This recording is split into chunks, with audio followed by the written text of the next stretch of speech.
Good morning, everyone. Happy September. I remember back in the days in September. I don't know the lyrics. I'm just making it up now. I hope everybody is doing well. This is Uncle D coming to you with Evolving with Uncle D. We're going to continue on this whole topic of evolution, but I just hope everyone, first of all, is safe. I hope everyone is doing well. Just came back from a great time spending down in North Carolina, in Wilson, North Carolina, with my father-in-law. Got a chance to relax a little bit. Had a great time there, and he's a philosopher too. See, he's a thinking man. He loves to challenge things, and but not just for the sake of challenging, but just to think. And we're going to talk a little bit about thinking today. So I'm gonna wait a couple of more minutes, and we're going to get started on the pages. Please join me on YouTube. You can join us at Evolving with Uncle D. This is my YouTube page for grown-ups. You know, Uncle Devin is for children, but this is my opportunity to talk to grown-ups, because we really have to continue to have the conversations on how do we prepare our children for the future? How do we make sure that we give them the tools that they need to be able to thrive in this type of society? So that's what we're going to talk a little bit today. I want to talk about why I am anti-dogma, not religion. And it goes back to a lot of the posts that and things that I've done before. And I'm gonna jump into that in about less than 30 seconds. Again, give some more people time to come in. Welcome, everyone. Thank you for joining me. I am Uncle D. Hope you're having a wonderful day. And we're going to talk a lot about dogma. Does anybody know what dogma is? And um, why is it prevalent? Especially, does it have anything to do with elections? Does it have anything to do with society? Does it have anything to do with your family? Hopefully you will see and be able to answer a lot of those questions based on what we're about to jump into. And I'm going to go ahead and get started there. If you have any comments or questions, again, you can also follow me on Uncle Devin Show on many of my platforms. Feel free to write your question in the chats. You can go to Uncle D, Evolving with Uncle D. That's my whole thing. I'm evolving. That means I ain't perfect. That means I don't believe that I have absolute truth. That means that I'm still searching, and every day is a matter of me searching for greater truth and understanding beyond where I can even think where we're going and where we're leading to. And so I'm going to start off there, and we're not going to be with you. I'm not going to be here with you too long, but today's discussion is why I am anti-dogma, not religion. Recently, I did a post that focused on the Council of Nicaea. That post on one of my platforms, when I last saw, was close to, I don't know, 700,000 views or something like that. And the comments were just incredible. But what I found was that a lot of people, really had a reaction to that post, because I was basically talking about Constantine the Great had the Council of Nicaea in 325 AD. And my whole premise was that that was a political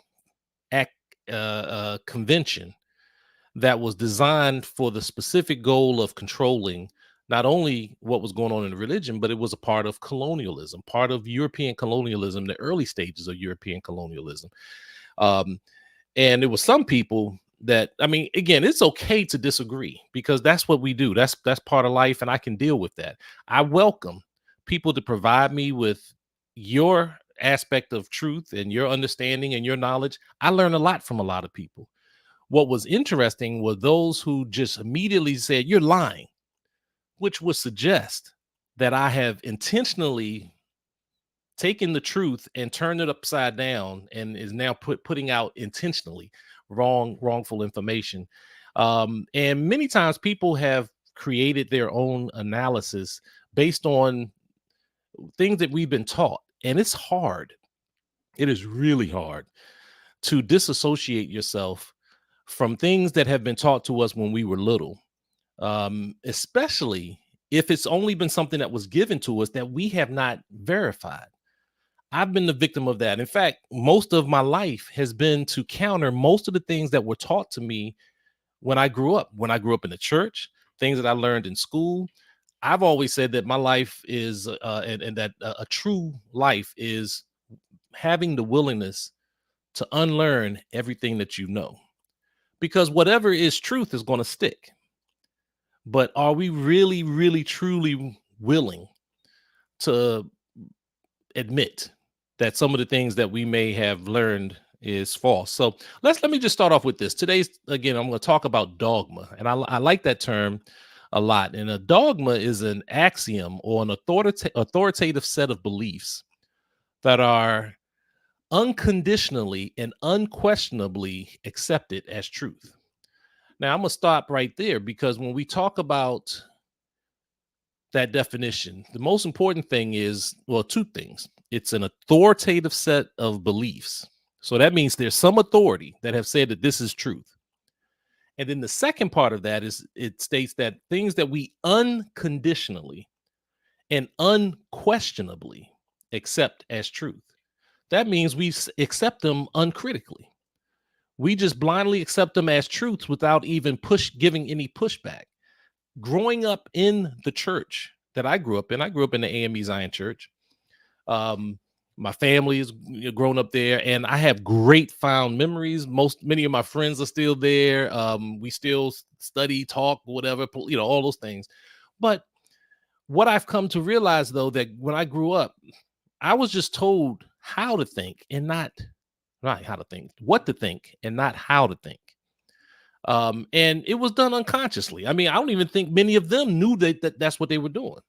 There was a set of principles and beliefs that I was told that this is what you have to believe, or if not, you're going to hell, or you're going to go into damn fire and burn and all those things if you don't believe this.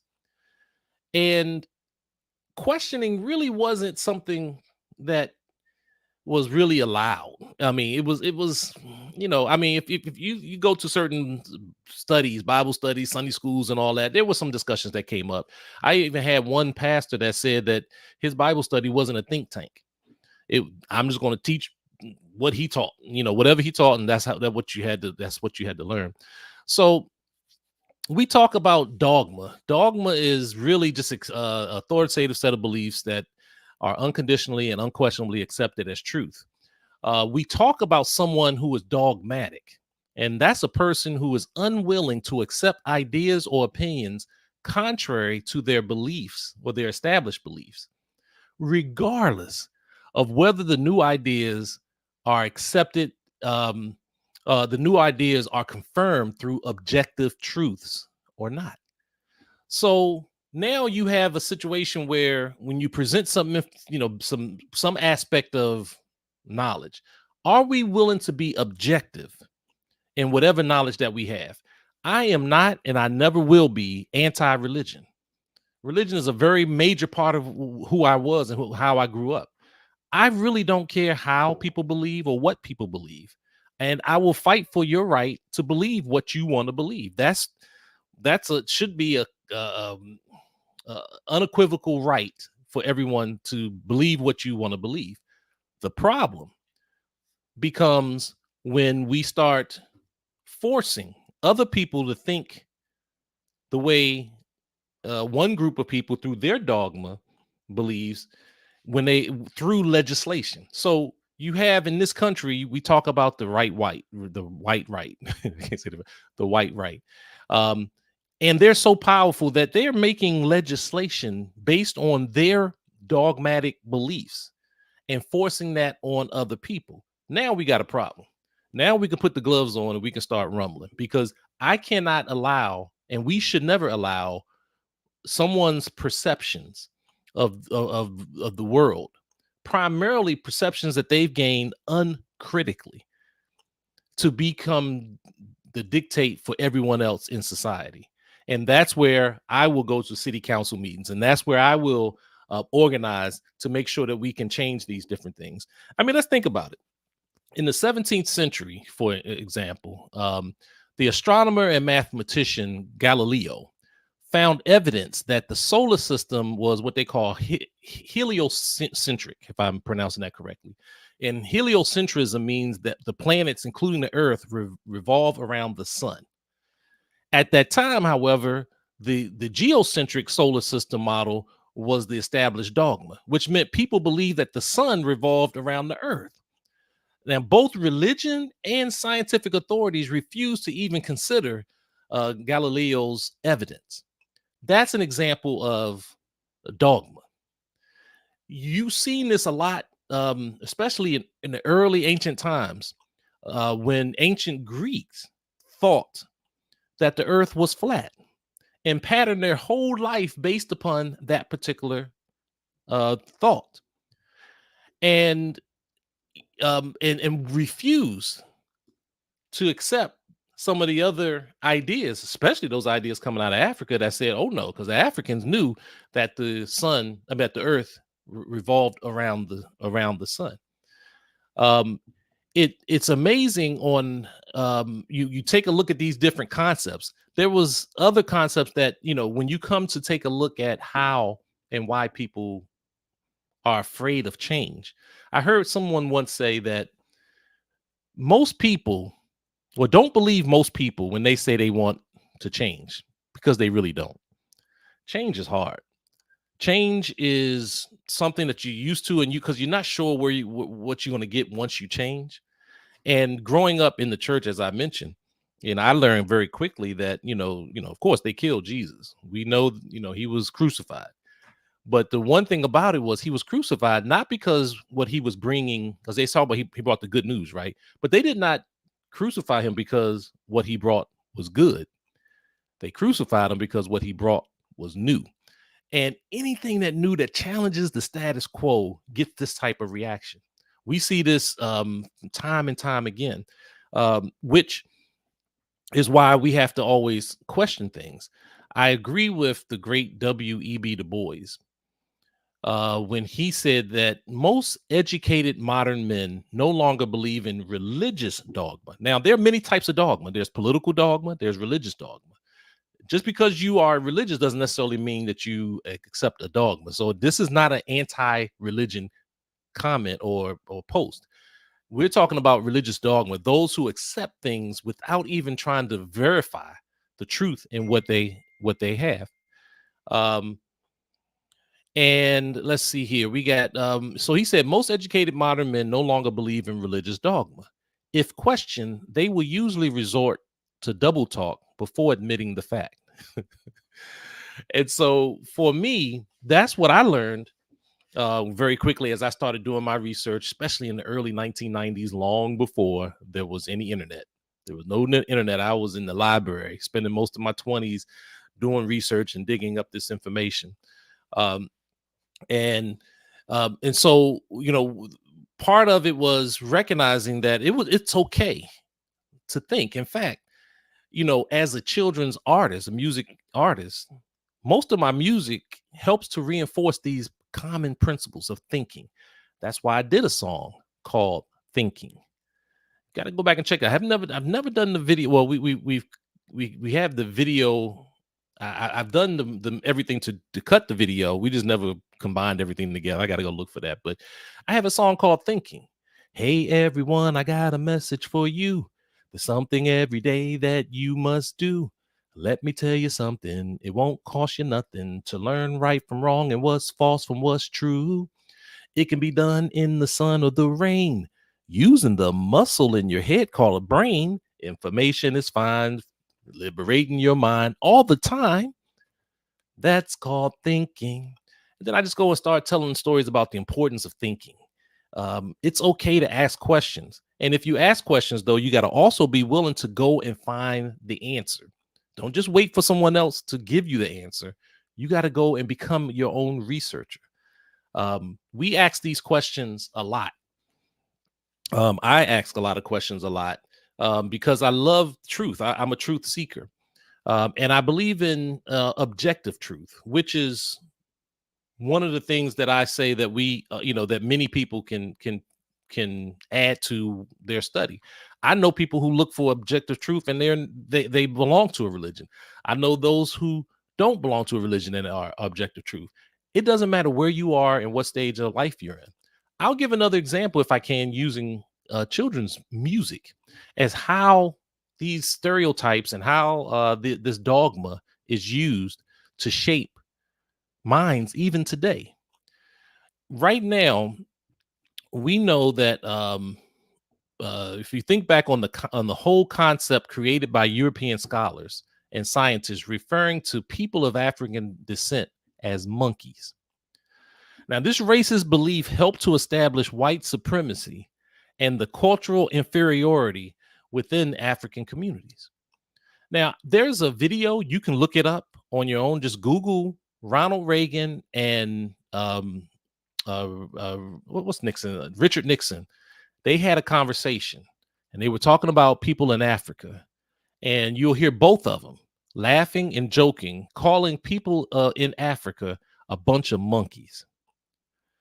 The use of the term monkey in the United States has been synonymous based upon European culture as referring to Africans. In fact, both in religion and in science, European scholars did everything that they could to suggest that people of African descent were related to these primates.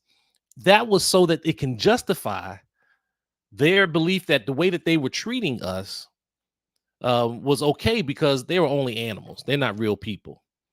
And they began to try to justify this through so many different things. This was their dogma of that day. It was dogma through their religion, dogma through their politics. And we still see that today. Do another internet search and just type in jumping in the bed and watch how many children's songs come up related to that.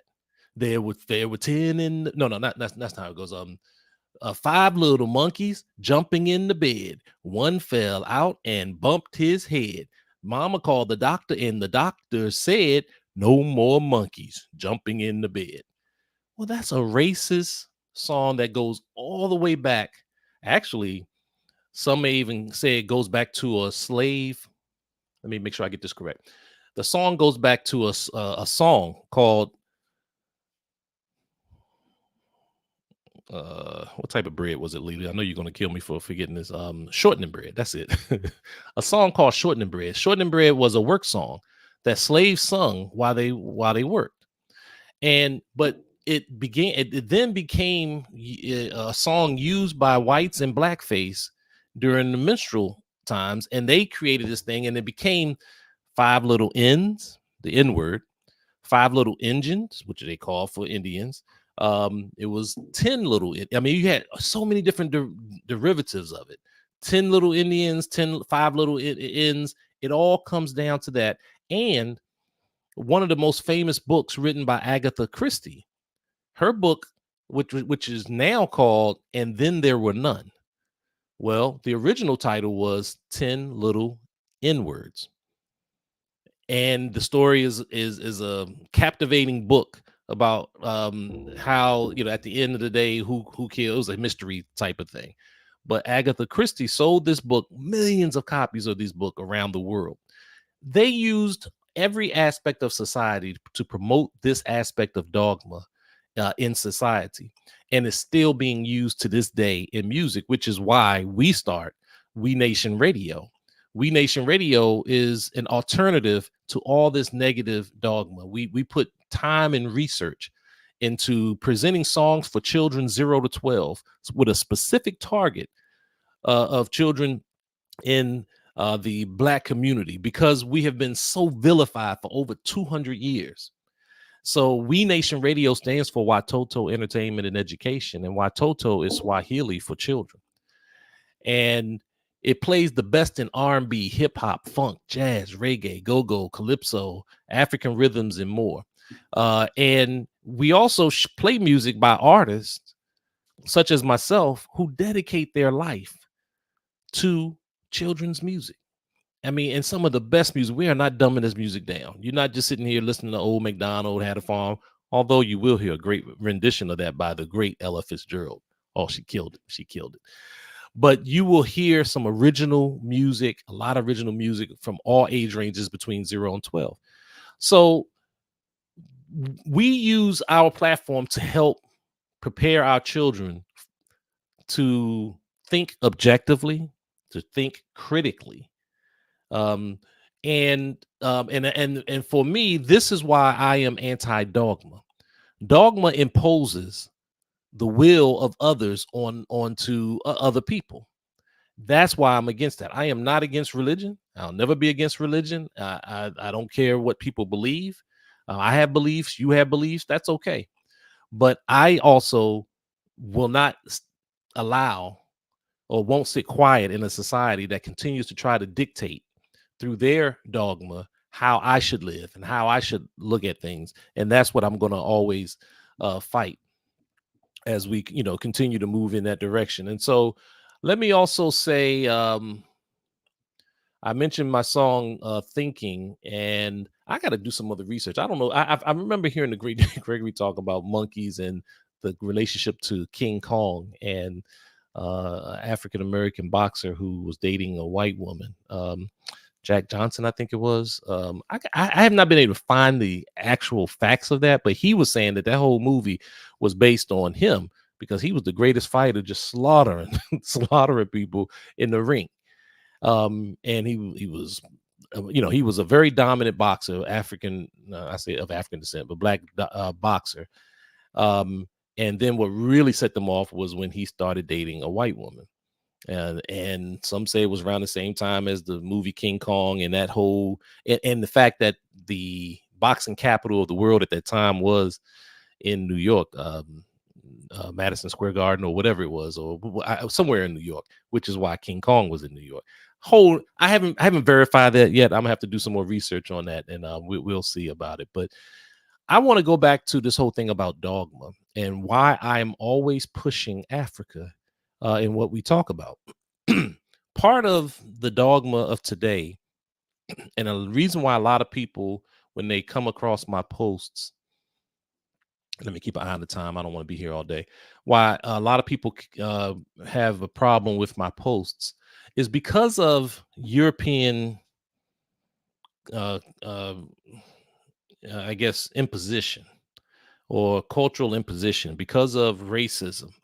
The concept of Africa even having any connection to the origin of religion is not even thought of. That's what gets me with most of the comments that people have. I mean, the moment I even mentioned anything about Africa, when I talked about Cleopatra, and Cleopatra, of course, was of Greek origin. I know that. I never said she wasn't. People lost their mind when I talked about Cleopatra. And I talked about the fact that it was a possibility that she may have had some color in her pigmentation. I didn't say she was an African person. I know her daddy's side was Greek, but we don't know who her mama was. But when I mentioned that, people lost their minds. But even beyond that, we can just go to when I talk again about the Council of Nicaea, and that, or when I talked about the Ten Commandments having its origins in Mother Africa with the negative confessions that went back there. Mentally, people can't even think of that because of the dogma that has been taught over the years. Much of this dogma is the fact that everything is attributed to Greek philosophers. The origins of many of these different things go back to Greek philosophers. And I even ask myself now, why is there such a fuss over Greek philosophy? Well, it's very simple. Greek philosophy, or the Greek civilization, is the foundation of Western or European society. It will, they are it. They were the foundation. That means nothing came before, no other European nations came before that. This was it. Athens, Greece, all of it. It all came from that.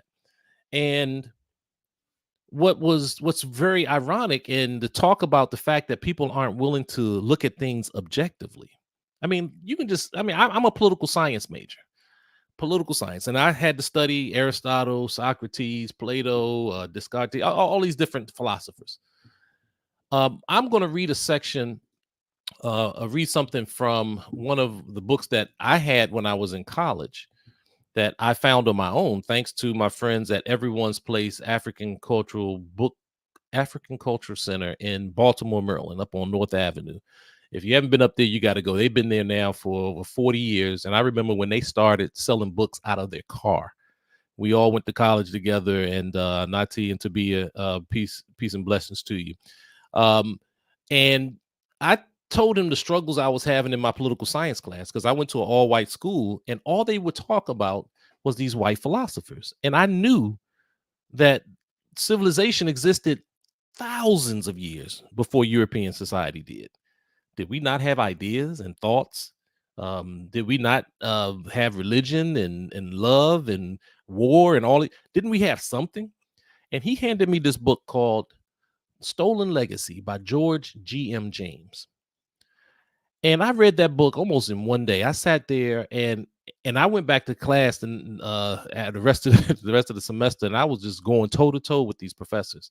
I wouldn't just accept them, just only focusing on the philosophy of Greek, because Greek is the foundation of European society.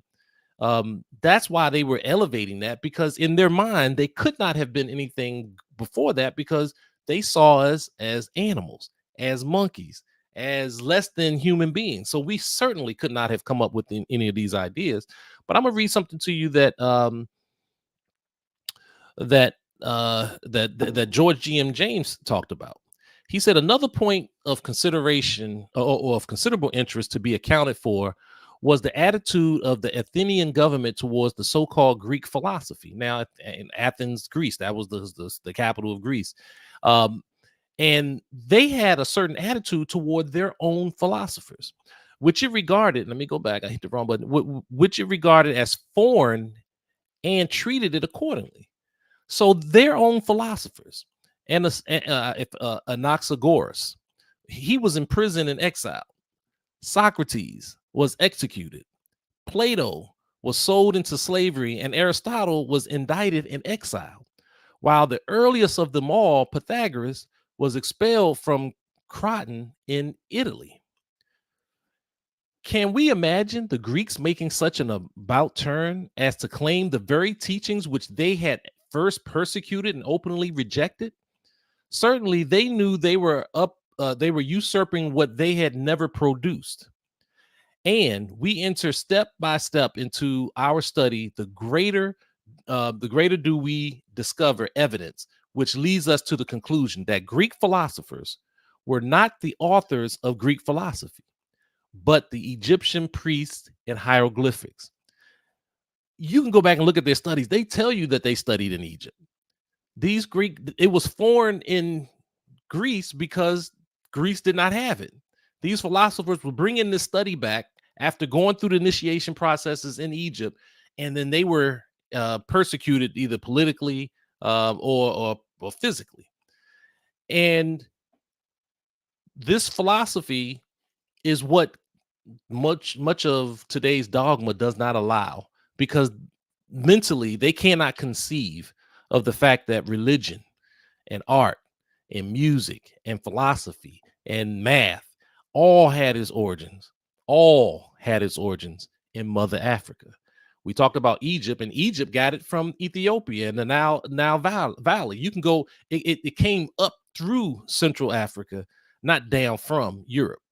And most of what we have to be willing to do is look at these things objectively. That's why I say I focus on objective truths. And when we focus on these objective truths, we will see these different things. I'm going to conclude by reading a portion out of my book. I wrote a book in the 1990s. First, I did a newsletter, but then I wrote a book called An Appeal to the African Church of America, Beware of False Prophets. But I wasn't talking about people. I was talking about money. And I started breaking down this information using objective truths to counteract that which was taught to me all these different years. And I did this one chapter that was called Important Facts About Christianity, What They Never Told You. And there's one question I answered: according to the Bible and history, where did civilization begin? And I just went through and showed how all civilization started in Africa. You still will probably have some people who disagree with that, but that's okay. Then I will say, who were the first people to establish the practice of Christianity, in particularly in religion in general? And according to noted historian J.A. Rogers, Ethiopians, which is also known as Kush, Cush or Kush in the Bible, if you ever read that. Um, Ethiopians, that is, Negroes, gave the world the first idea of right and wrong, thus laid the basis of religion.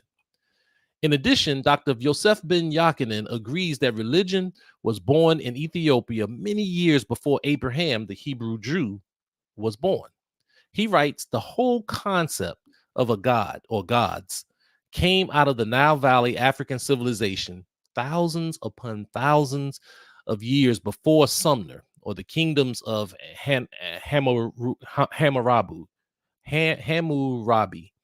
was established along the banks of the Tigris and Euphrates rivers, which were part of the four rivers that they talk about that made the in the book of Genesis. He says that the book of Psalms 68:31 acknowledges, well, at least I mentioned this part, acknowledges that the great and mighty people will come out of Ethiopia and be a holy nation unto the world. When it says, quote, princes shall come out of Egypt, Ethiopia shall soon stretch out her hands unto God, end quote. It is important to note that from Ethiopia sprang such civilizations as Egypt, the Sudan, Arabia, Palestine, West Asia, and India. All of it came from out of there. And we owe the establishment and the development of Christianity to the Ethiopians.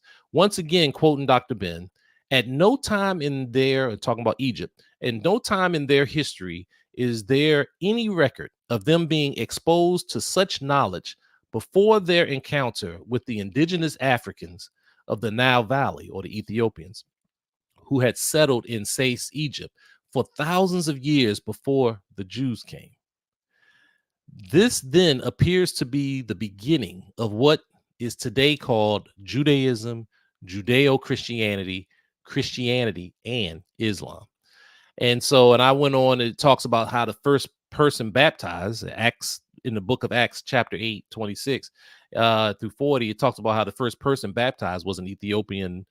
You can go and check that out. So these are all objective truths that I started really putting, just really countering what was being discussed and things that really people didn't want to focus on, because Europe has done a part of their history is to de-emphasize and to really put down the contributions of African people, because that was the best way that they could control us for our labor and put us into slavery, and to justify it for them to have good conscience to say that we were less than human. Or they don't really mean anything. You can treat them anyway.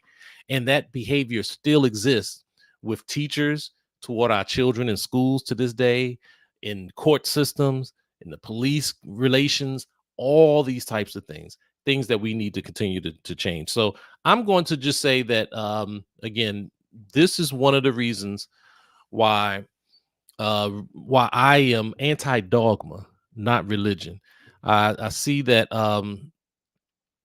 a couple of comments from IG. I thought Greek were Mediterranean. John Henry Clark. Good point. Now, I will. I'm a John Henry Clark. I mean, he was one of the ones that I first studied. So I don't doubt that, and I'm not in a position right now to be able to respond to that appropriately. I also have learned that if you don't have the information right in front of you, just have the smart sense to not even comment on that. So and it's probably based on something I've mentioned. So I'll go back and look at it, maybe comment on that a little bit later. And I see that someone, Ryan Michaels, a dogma is scripture is different than social dogma applied to religion. Okay, I would love to even have you expand on that. Dogma in scriptures is different than social dogma applied to religion. Okay, I'm gonna have to think on that a little bit more. Let's engage in some more conversation. I'll go to that IG comment and respond to that. I would love to hear a little bit more about what you mean by that, and to expand on it. So thank you for that. Again, I am Uncle D. If you're following me on YouTube, this is Evolving with Uncle D. You can follow me on my social media pages, Uncle Devin Show. And I hope this has been enlightening, but just know that this is the direction I come from. I believe in objective truths. Sometimes truth hurt, but truth is what it is. And I'm willing to unlearn everything that I've once learned to get to that aspect of truth. That's why I'm evolving. I think that's all I have. I don't see any other comments or questions from my team. So, nothing else being said, I'm going to end here. I hope you all have a wonderful week. I see others that may be on. If I don't see your comments right away, I will go back and respond to them.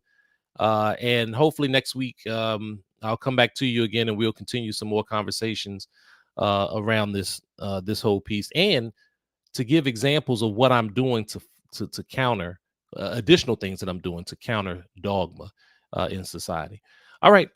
I hope everybody's well, and I will look forward to catching up with you all again real soon. And as I always say, life is a drum, so beat it.